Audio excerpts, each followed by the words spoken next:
आत्म सुझाव मतलब स्वयं को दिए गए वे सारे वाक्य हैं जो हमारी पांचों इंद्रियों के माध्यम से हमारे माइंड तक पहुंचते हैं। दूसरी तरह से कहा जाए तो आत्म सुझाव स्वयं को दिया गया सुझाव है। यह अवचेतन मन और चेतन मन के बीच संवाद का एक माध्यम है।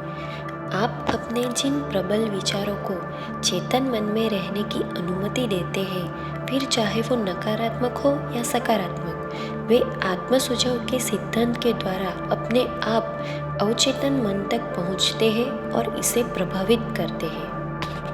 प्रकृति ने इंसान को इस तरह से बनाया है कि वह अपने अवचेतन मन तक पहुंच रहे विचारों पर पूरा नियंत्रण रख सके।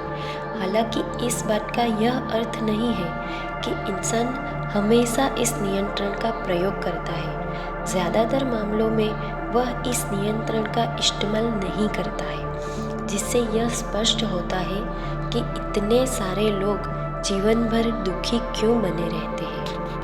अवचेतन मन एक बगीचे की तरह होता है, जिसमें अगर बेहतर फसलों के बीज न बोए गए तो अनुपयोगी पौधे प्रचुरता में उग आएंगे।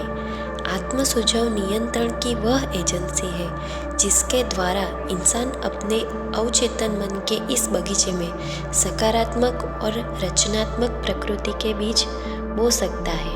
अपने अवचेतन मन को प्रभावित करने के लिए नेपोलियन हिल ने कहा है कि आप एक शांत जगह पर बैठ जाइए और फिर अपनी इच्छा को एक कागज़ पर लिखें। लिखने के बाद इसे सुबह और रात को दोहराइए जब तक कि आप अपनी कल्पना में अपनी इच्छा को देख न लें जिसे आप पाना चाहते हैं। उसे ऐसी जगह पर रखें जिसे आप सुबह और रात को देख सकें और इसे सोने से ठीक पहले और उठने के ठीक बाद पढ़ें जब तक कि यह आपको याद न हो जाए। जब आप इन निर्देशों का पालन करें तो याद रखें कि आप आत्म सुझाव के सिद्धांत का पालन कर रहे हैं और इसका लक्ष्य है आपके अवचेतन मन को आदेश देना। यह भी याद रखें कि आपका अवचेतन मन केवल उन्हीं निर्देशों के अनुरूप काम करेगा जो फीलिंग के साथ, इमोशंस के साथ बोला जाएगा।